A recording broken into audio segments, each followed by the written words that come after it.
Good morning. I'm Captain Melissa, and this is your teacher, Captain Baker. We are on a mission to teach you all about a famous astronomer. We are going to learn about a mathematician and astronomer who formulated a model of the universe that placed the sun, rather than the earth, at its center. Before we begin, let's take a look at our lesson objectives. By the end of today's lesson, you will be able to determine the main idea and supporting details about Copernicus's life. As we begin our study of the solar system, you will learn about an important astronomer who studied space and his views and new ideas about space that shocked many people and changed what they believed and knew about astronomy forever. You are going to hear some words in the text today that you may not be familiar with. So let's take a look at them before we begin reading. The first word is heliocentric. Say heliocentric. Heliocentric. This word means having the sun at the center. And if we used it in a sentence, it would say something like this. Copernicus feared punishment because of his heliocentric views. The sun, let's make a gesture, here's our sun, and heliocentric means that everything goes around the sun. Heliocentric. Our next word is hypothesis. Say hypothesis. Hypothesis. A hypothesis is an idea based on observation that still needs to be tested. In a sentence, it might say something like this. Liam has a hypothesis about why his dog hides under the bed. Hypothesis. A gesture would be to think and test. Great job. And our last word is geocentric. Say geocentric. Geocentric. Geocentric means having the earth as the center. The earth. And in a sentence, it might say, for thousands of years, people had a geocentric view of the universe. Let's take our fist and make the earth, and then we'll have the planets going around the earth. Awesome. Great job, guys. You did a great job.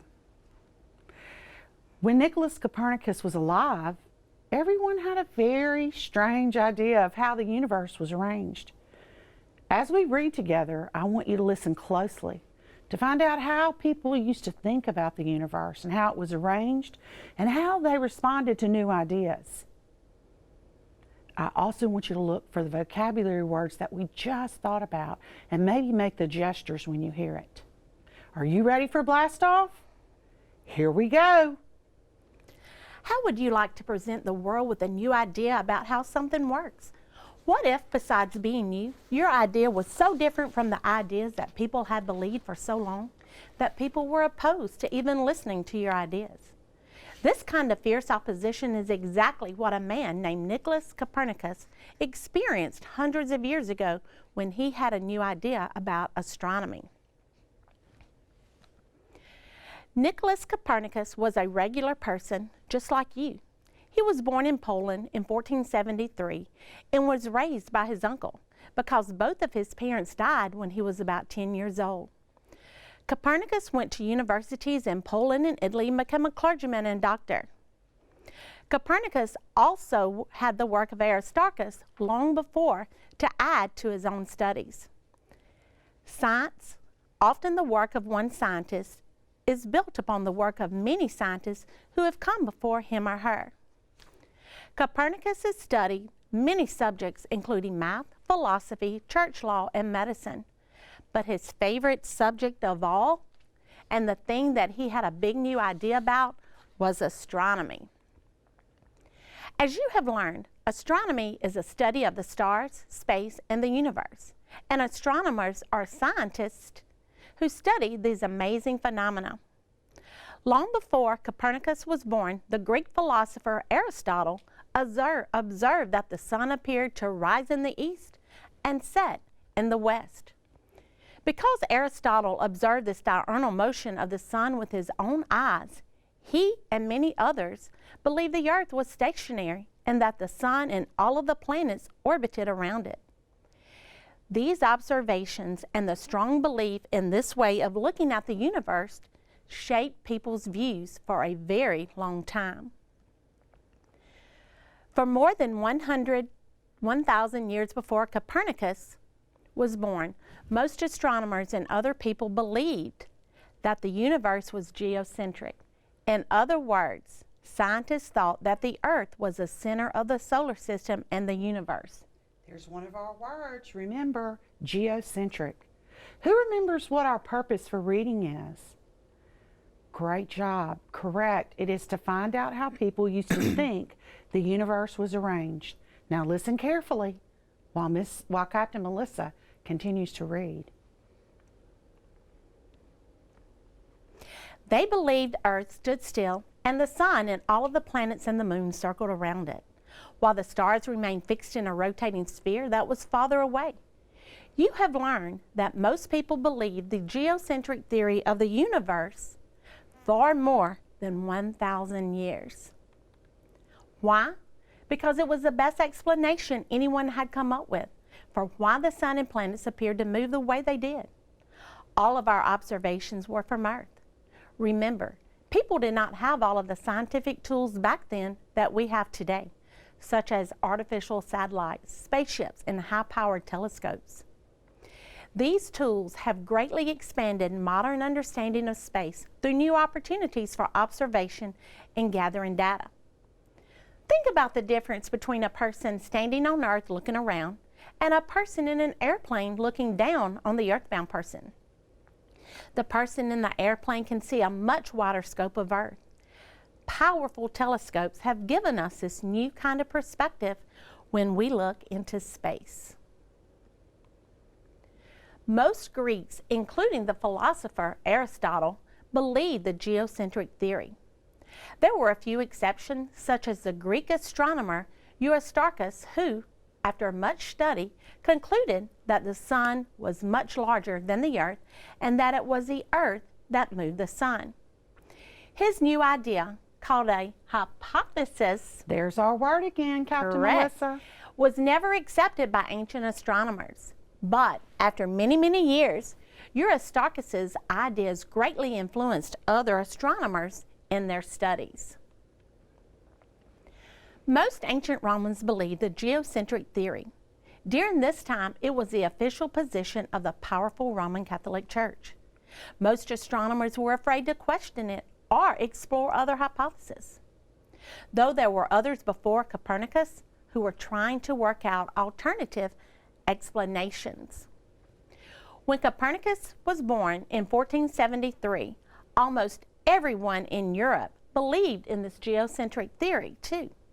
And almost everyone had no idea that this view of the universe was about to change. How could so many people have a completely different view of the universe than we do today? The answer is easy.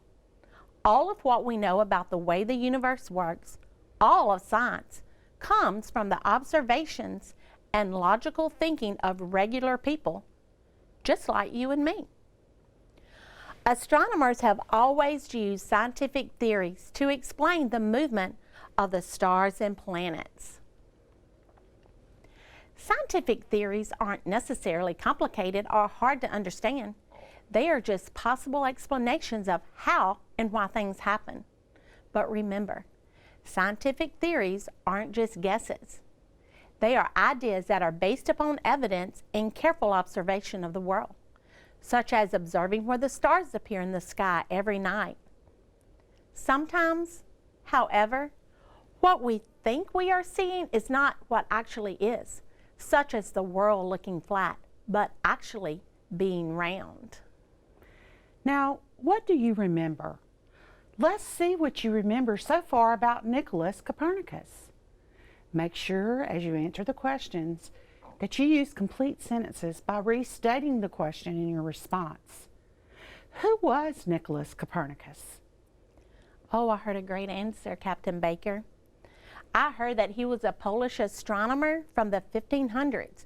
He was also a doctor and a clergyman. Great job, boys and girls. What tools and methods did Copernicus use for studying space? Awesome, I like that answer. He made many observations. He kept records of his data. He even performed mathematical calculations and studied other astronomers' views. What is the word that describes the Earth-centered view? Let's see. What's your answer? Awesome answer. Geocentric. Great. Geocentric. Now pay very close attention as we continue to read. A long time ago, stargazers spent a lot of time outside looking at the night sky and noticed patterns in the sky. Early astronomers knew that the planets had different movements than the stars, which circled around Polaris once a day. Astronomers observed that the planets moved slowly across the night sky along a certain pathway. But people had also started noticing some odd things about the motion of the planets as they followed this pathway. One of these odd things was that sometimes Mars and other planets made a strange backward loop in the sky. Scientists had tried to explain this motion using the geocentric theory of the universe, but the explanations became pretty complicated. Still, most people didn't question that Earth was the center of the universe. But Copernicus asked himself the question, if the planets were orbiting around Earth, why would they follow such complicated patterns? He didn't think they would, and so he used his logical thinking or his logical mind to come up with a different scientific hypothesis that would better explain this strange looping motion.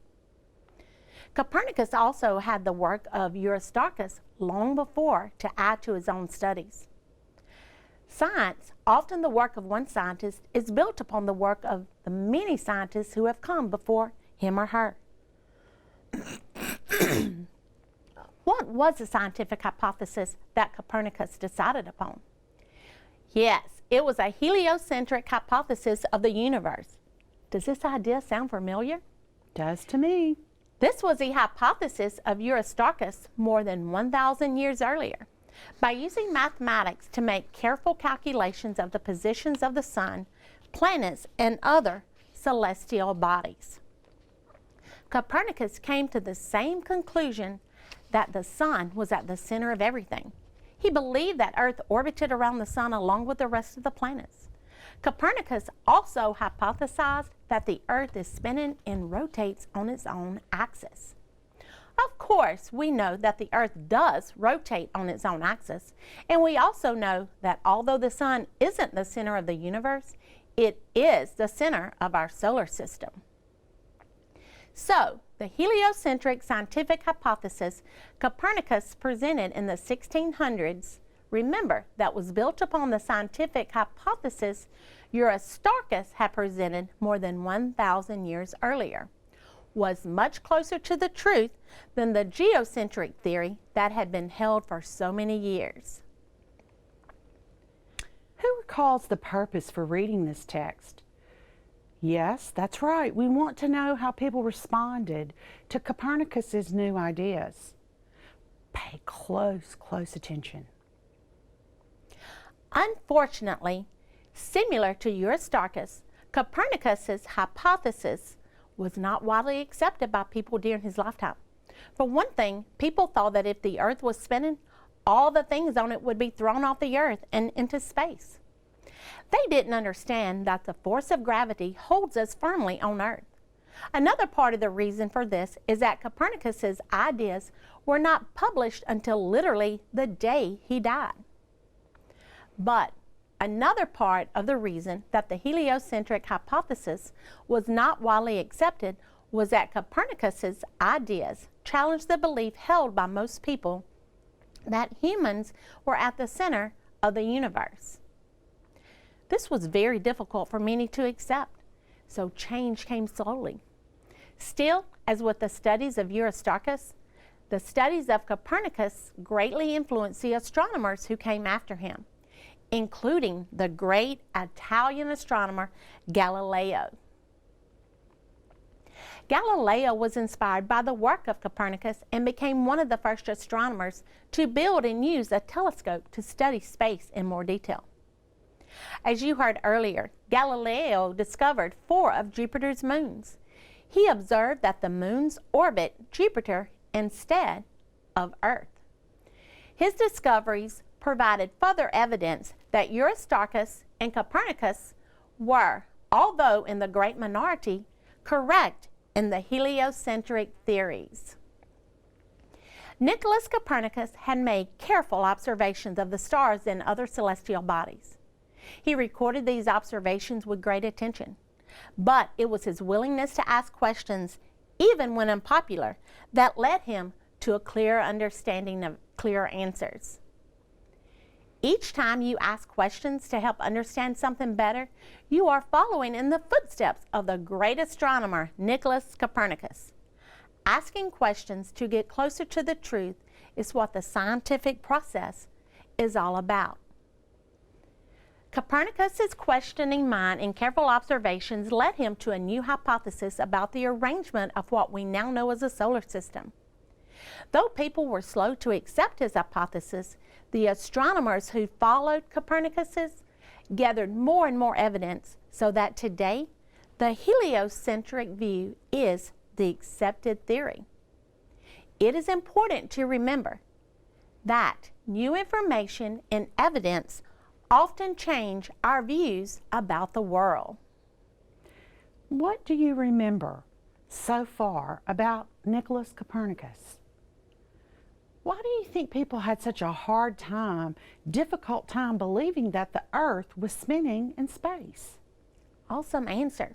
People had a difficult time believing that the Earth was spinning in space because they thought if the Earth was spinning, everything else would be thrown off. Wow.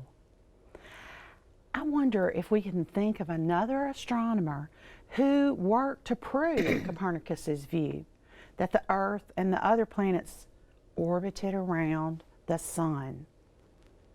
Awesome, I like that answer, correct. So Galileo was another astronomer who later worked to prove Copernicus's heliocentric view of the Earth and the other planets orbited the sun. What is the difference between a hypothesis and a theory? That's a good question. It is. An hypothesis is an explanation, boys and girls, about why something occurs. A theory is a hypothesis that has been tested and has become widely accepted. You did a great job, guys, comprehending this story. Now, let's talk about our purpose for reading and see if we can determine the main idea and some important details. We know that we can create a moon crater chart out of this world that will show us the main idea of the story, our purpose for reading, and then some details that support it. Now, who can remember the name of the astronomer? Awesome, Copernicus, Nicholaus Copernicus. And so our main idea would be what the story is mostly about.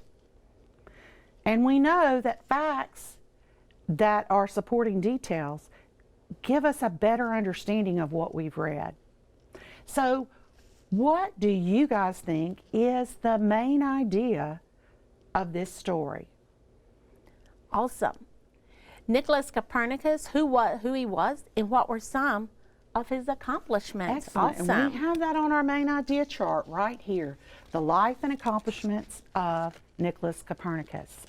Now, if you have a fact that you know supports this detail, we want you to raise your hand and tell us what the detail is, and Captain Melissa will put it on the craters on our moon.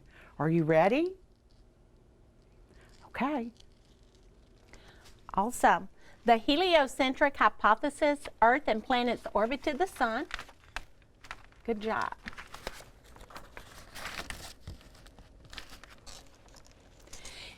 His ideas were published the day he died. He became a clergyman and a doctor. He was born in Poland. Whoops. They're not wanting to stay. His favorite subject was astronomy.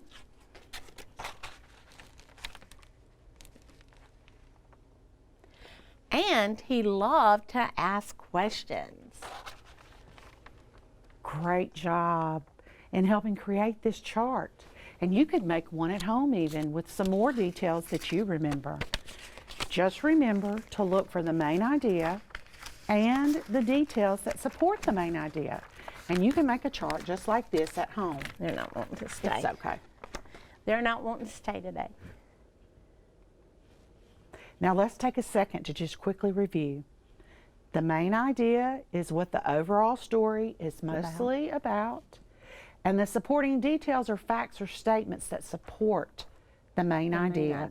And they help us understand the story better, Captain Melissa. You are correct. Great job, guys. You got it exactly right.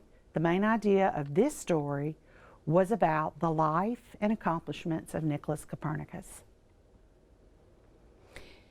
You have done an awesome job today, and we want to thank you for joining us. All rights and credits from this lesson belong to Core Knowledge Language Arts.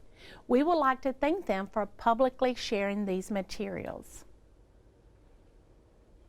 I have included a list of titles which can help you build knowledge about the material covered in your lesson today. Astronomy, Amazing Science Discovery by Dr. Bryson Gore. Astronomy, DK Eyewitness Books by Kristen Leppincott. Basher Science, Astronomy Out of This World by Dan Green. And we have some websites you could go and visit. The first one is NASA's The Space Place, and also space.com Astronomy News. Those sound terrific. Yes. This afternoon, I want you to tell someone at home everything that you've learned about the astronomer Nicholaus Copernicus. Can y'all say that word with me? Let's say it together. Nicholaus Copernicus. Awesome. Great job. I want to thank you again for joining us today, and I hope you will join us tomorrow as we learn all about space explorations. Thank you. See you tomorrow. Bye, guys.